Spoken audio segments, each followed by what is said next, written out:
And this is the XM193, and this is the NATO rounds military surplus.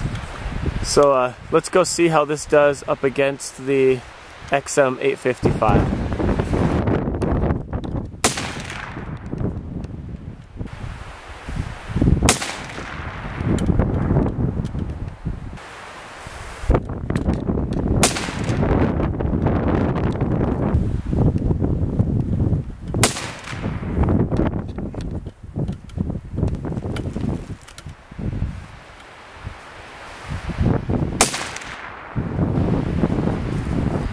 Alright, next up we have the Federal Lake City 5.56 XM855. This is a 62 grain bullet with a steel core. This is what the military uses. If you look on the back here, you can see that it does have a NATO stamp.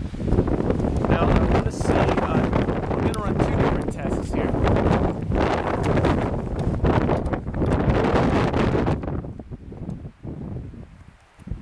Running two different tests here. One, I want to see how the 62 grain bullet does against the 55 grain bullet. Our military uses both.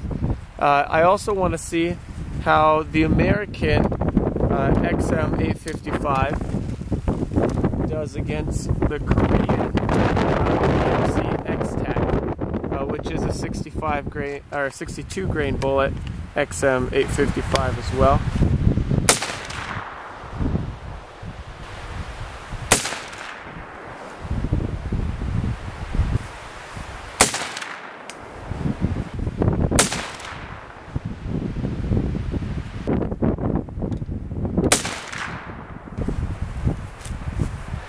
Now this was the matchup that started my whole idea of testing different kind of ammos. On the top you have the Federal Lake City XM193, which is a 55 grain bullet. On the bottom you have the Federal Lake City XM855, which is a 62 grain bullet with a steel core.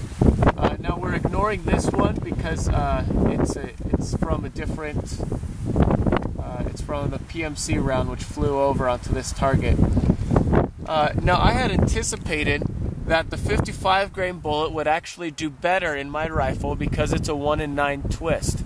But it looks like the 62 grain bullet has about a 2.5 inch gap and grouping, and then this has about a 3-inch grouping from the two furthest ones.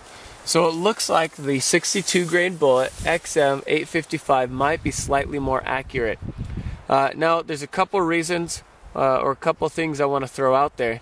And one is it is a windy day, and so the heavier bullet may have helped it stay on track. I've also read a lot that the 55 grain bullet will typically be more accurate within 100 yards, and the 62 grain bullet is more accurate outside of 100 yards. So it's a test that I will probably continue, and I'll keep you guys updated. I'd like to come out here on a day that's not so windy and see if I can get you guys more accurate results. But for now, I'm gonna publish these, and I hope you guys enjoy the results.